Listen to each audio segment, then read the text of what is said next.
Breaking news. Breaking news. Breaking news. Cameroun, l'association de l'unité spéciale républicaine face à la presse à Yaoundé. Merci de rester sur CNN. Breaking news. Breaking news. Pour parvenir à mettre fin à l'extrême pauvreté et favoriser une prospérité partagée en combattant ce fléau qu'est la corruption au Cameroun, et suite à l'appel à la désobéissance civile de certains leaders politiques, le président exécutif de l'association de l'unité spéciale républicaine, M. Nga Stéphane Jordan II, un homme à l'allure prestigieuse, patriote, un homme de caractère, intègre, droit, courageux, est arrivé au siège de l'unité spéciale républicaine au quartier Bastos à Yaoundé ce jour. Un lieu accueillant et bien rangé, en faisant le tour des bureaux administratifs, le président Nga Stéphane Jordan II s'est entretenu dans cette belle salle d'attente au canapé à cuir blanc belge avec l'un de ses collaborateurs, puis s'est installé dans son bureau afin d'accueillir la presse nationale et internationale venue assister au point de presse organisé par l'association de l'unité spéciale républicaine, la ZUS-RELUC, suite à l'actualité politique au Cameroun qui se résume aux menaces de déstabilisation de l'ordre institutionnel, mais aussi de l'appel à la désobéissance civile de certains leaders politiques camerounais. Au cours de ce point de presse, le président exécutif de l'unité spéciale républicaine a tout d'abord présenté l'association de l'unité spéciale républicaine et ses objectifs en clarifiant d'un ton ferme les mobiles qui ont poussé des individus de mauvaise foi sous le couvert politique de s'introduire dans l'ambassade du Cameroun en France et même celle du Cameroun en Allemagne pour saccager et piller. Dans ses propos, on aura retenu qu'il est fréquent que l'on considère que le principal obstacle au futur développement de l'Afrique et du Cameroun en particulier, dans cette perspective, le développement et surtout la forme capitaliste du développement est le préalable nécessaire à la constitution d'États forts et d'institutions démocratiques. Ce qui suppose le respect de la République, de ses institutions et l'engagement des gouvernants de servir la République et non de se servir. C'est avec indignation que le président exécutif de la ZUS-RELUC, M. Nga Stéphane Jordan II, a dévoilé le plan machiavélique de certains hauts dignitaires de la nation qui consiste à détourner l'argent de l'État et à empêcher à l'État de retrouver les traces et même les preuves de ces détournements de deniers publics qui se chiffrent en milliards de francs CFA. On était souvent en porte-feu avec les corrupteurs et les corrompus. Maintenant, nous avons changé de méthode. On ne se lance plus à la vindicte populaire de ces gens. Nous avons développé les méthodes juridiques. C'est-à-dire quand on a un dossier, nous le soumettons au chef de l'État directement et le chef de l'État prend les dispositions qui s'imposent. Je vous dis, il n'a jamais négligé un dossier qui quitte de l'unité spéciale pour le palais de Toudi. C'est peut-être pour ça que nous sommes aujourd'hui respectés. Je vais vous dire une chose, c'est que le statut consultatif qu'on nous donne, qu'on nous a voté à l'unanimité par les États membres, on ne savait pas. Il y a des gens qui nous suivent partout, mais on ne savait pas qu'on était suivis. Parce qu'on ne savait pas qu'un jour on va se retrouver aux Nations Unies. On ne savait pas. Et nous sommes très respectés aux Nations Unies. Ça, je ne vous cache pas. Il y a plein de monde qui veulent intégrer cette association. Bon, on n'est plus association, on est déjà une ONG. Parce que le statut spécial consultatif n'est pas seulement pour le Cameroun. Nous luttons contre la corruption, nous soutenons les États partout au monde. C'est-à-dire surtout en Afrique. On va en Djamena, on va en Centrafrique, en Côte d'Ivoire, un peu partout au monde on part. Donc, nous, étant donné que l'unité spéciale a changé de statut, nous ne sommes plus au niveau national seulement, mais notre lutte engagée, il faut bagarrer avec la corruption, les détournements des républiques, l'inertie qui sévit, qui est vraiment impliquée dans la gestion de la fortune publique, dans la gestion de l'administration camerounaise. On a tapé la main sur plein de dossiers de détournement. Ces détournements Les Camerounais qui prennent de l'argent de notre pays pour envoyer à l'ambassade de France dans la recette, la recette de l'ambassade de France. Ils virent cet argent comme étant les salaires des personnels au niveau de l'ambassade de Paris. 802 salaires. Qu'est-ce que 802 salaires peuvent faire à l'ambassade de France à Paris? Je prends rien que l'ambassade de France à Paris. Je ne vais pas parler de l'Allemagne. Ça, c'est quelque chose qui a été prémédité. Voici un dossier. La liste que vous voyez là, c'est la liste des détournements, les salaires fictifs des fonctionnaires avec des matricules. Et c'est comme ça qu'ils opèrent. Ils prennent cet argent, ils virent ça à la recette de Paris. Quand on essaie un peu de regarder comment est-ce que la gestion de l'ambassade se passe, c'est le receveur qui est...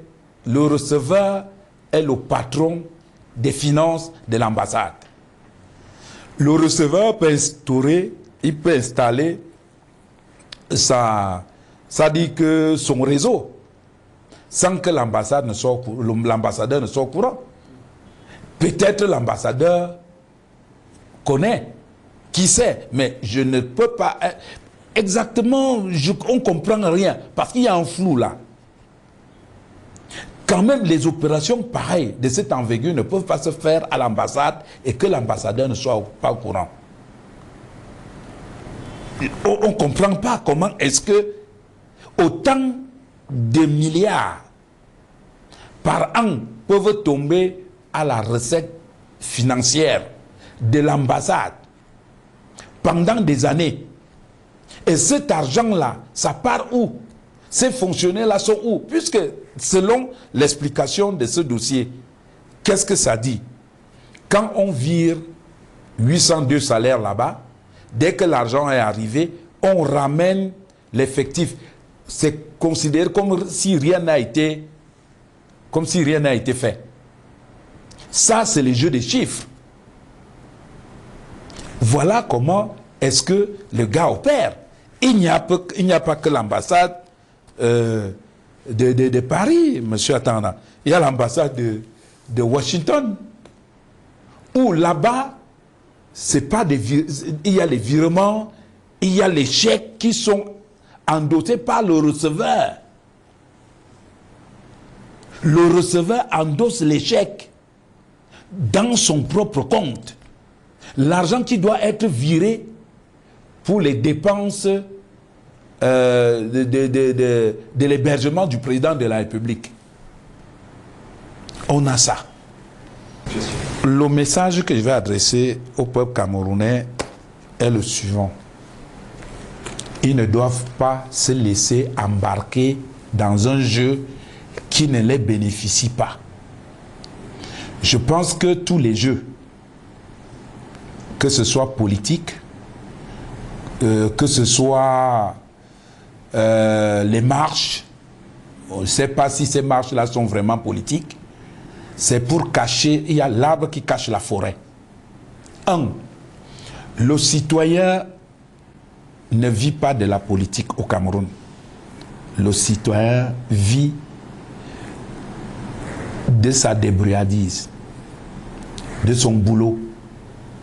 Parce que le politicien profite du citoyen quand il a besoin de ses suffrages. Quand il veut aller à étudier, ou bien quand il veut aller à l'Assemblée nationale. Voilà ce que le politique a besoin pour le citoyen. Mais en retour, le citoyen ne gagne rien. Quand ils viennent nous contacter, ils nous demandent de les voter et qu'ils veulent changer notre situation. Actuellement, nous avons voté le président Biya. Je ne sais pas si la situation des citoyens a changé. Quand bien même on va voter celui qui réclame là, remplacer Biya, je ne vois pas notre situation changer. Parce qu'ils nous promettent le miel dans nos robinets, ils nous promettent le lait dans nos robinets à la place de l'eau. Or, nous ne voyons rien de cela. Tout ce que nous voyons couler dans nos robinets, c'est le sang des citoyens. Cette action va se poursuivre, commençons au niveau national et jusqu'au niveau international. Nous l'avons déjà commencé. On est en train de continuer. Parce qu'on ne doit pas laisser embarquer la majorité silencieuse dans cet engrenage. Ça profite à qui? Ça ne profite pas au peuple. Vous savez, l'État, c'est pour nous, le peuple. Et nous avons donné mandat de cet État au chef de l'État. Il y a ceux qui accompagnent le président de la République, qui font semblant de travailler avec le président de la République, alors qu'ils ne le font pas. Ces gens ne peuvent pas dire que quand les gens se préparent pour aller tuer les Camerounais, ils ne savent pas. Ce qui se passe à Bamenda, ce qui se passe à Buea, ce qui se passe à l'extrême nord, ça profite à des gens. Les gens qui prennent 6 milliards de nos francs tous les mois. C'est à eux que ça profite. Pendant que vous êtes là aujourd'hui en train de travailler, moi-même je suis en train de travailler, tous les Camerounais sont en train de travailler, et pour payer les impôts, et nos impôts là sont détournés par ces gens. Et ces gens en ont marre du président Biya.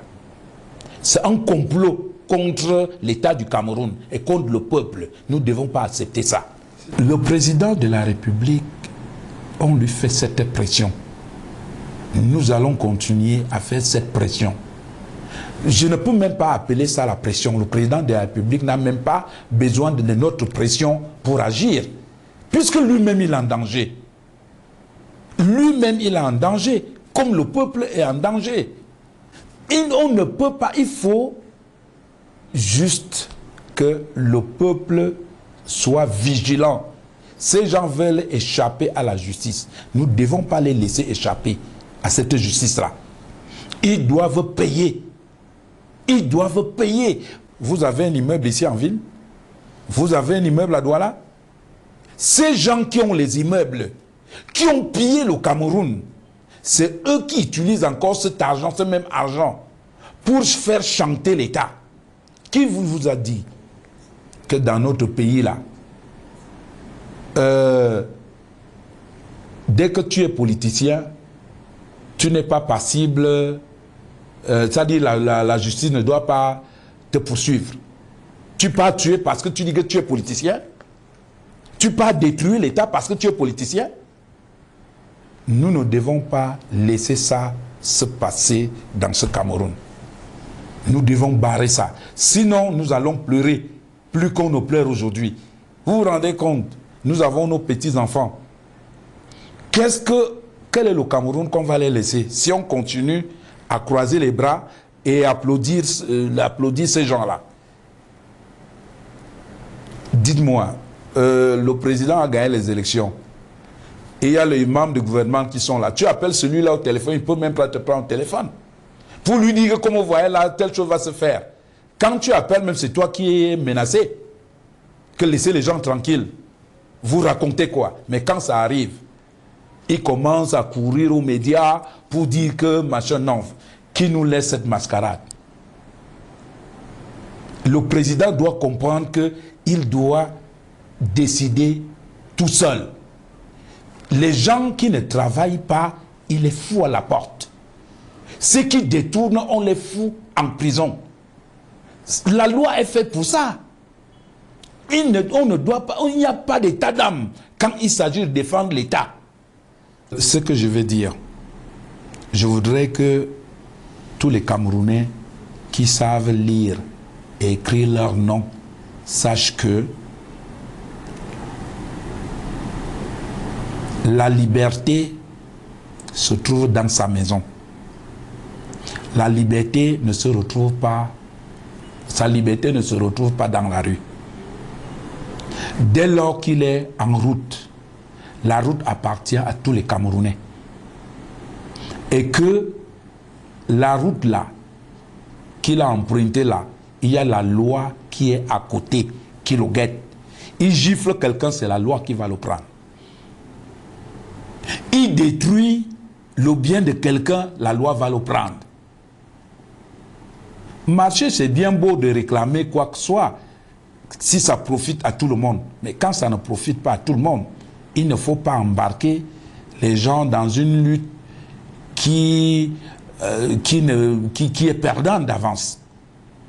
Donc, je demande aux Camerounais de continuer à être patients. Les choses vont changer dans ce pays. Ça commence même déjà à changer. On ne pouvait pas s'exprimer librement. Dieu nous a donné déjà cette opportunité-là avec le président qu'on demande tous les jours qui parle. Mais pour l'instant, c'est nous-mêmes le peuple qui lui avons donné les 7 ans-là. Et nous demandons au chef de l'État de mettre tous les Camerounais en sécurité. L'argent que ces gens sont en train de prendre n'est pas leur argent. C'est l'argent des Camerounais qui souffrent, qui cotisent tous les jours. Parce que tous les jours, nous payons. Quand tu payes un jus, tu payes l'impôt. Quand tout ce que tu payes au marché, tu payes l'impôt. Ils ne peuvent donc pas dire que ils nous font une faveur. Ils ne nous font pas une faveur. C'est notre argent qu'ils leur payent. Et ils doivent nous rendre compte.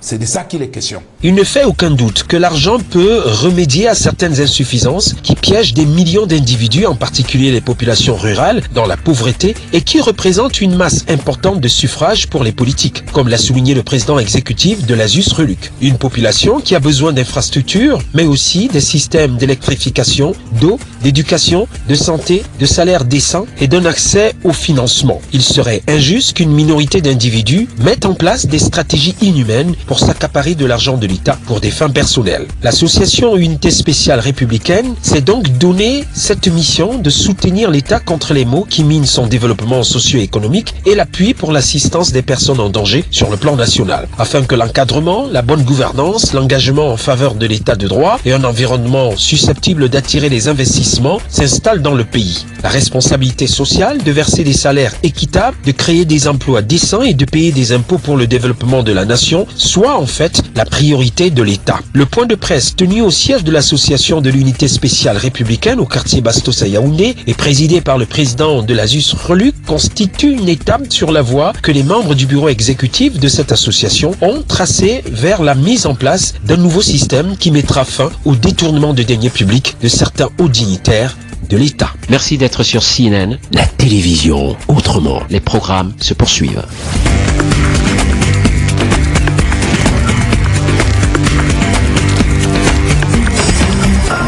Breaking news. Breaking news. Sur CNN.